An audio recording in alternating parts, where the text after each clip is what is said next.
আসসালামু আলাইকুম ইব্রান, আপনার সবাই কেমন আছেন? আজকে আমার আব্বু বাজারে গিয়েছিল এবং বাজার থেকে বড় একটি কাতল মাছ নিয়ে এসেছিল।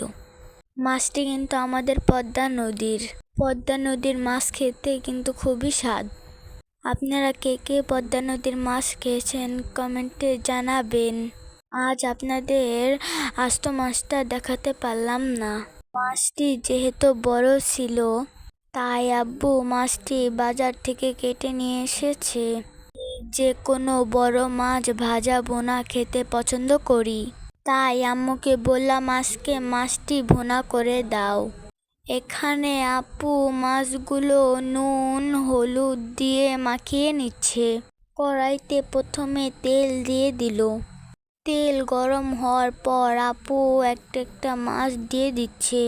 তো চলুন আমরা মাছ ভাজা দেখি।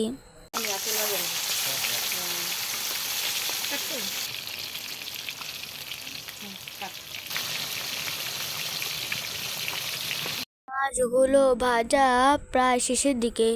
মাছ ভাজা দেখে আমার মন চাচ্ছিল আমি এখনই এক টুকরো মাছ খেয়ে ফেলি।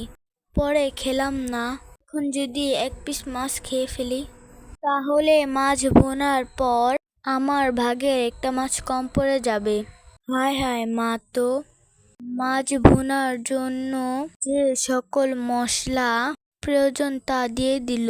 আচ্ছা থাক, আপনাদেরকে আমি মুখে বলে দেই। প্রথমে তেলের উপর পেঁয়াজ মরিচ দিয়ে দিল।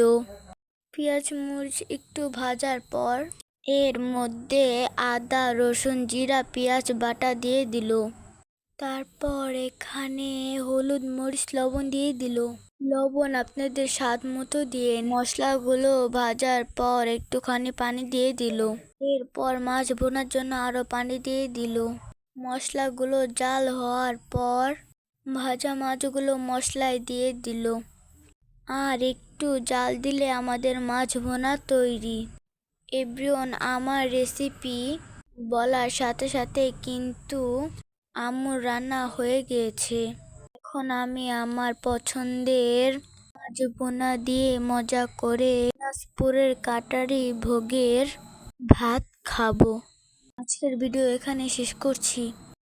ও হ্যাঁ, এই ভিডিওতে লাইক কমেন্ট করতে ভুলবেন না। আমাদের সাথে থাকার জন্য ধন্যবাদ। আল্লাহ হাফেজ।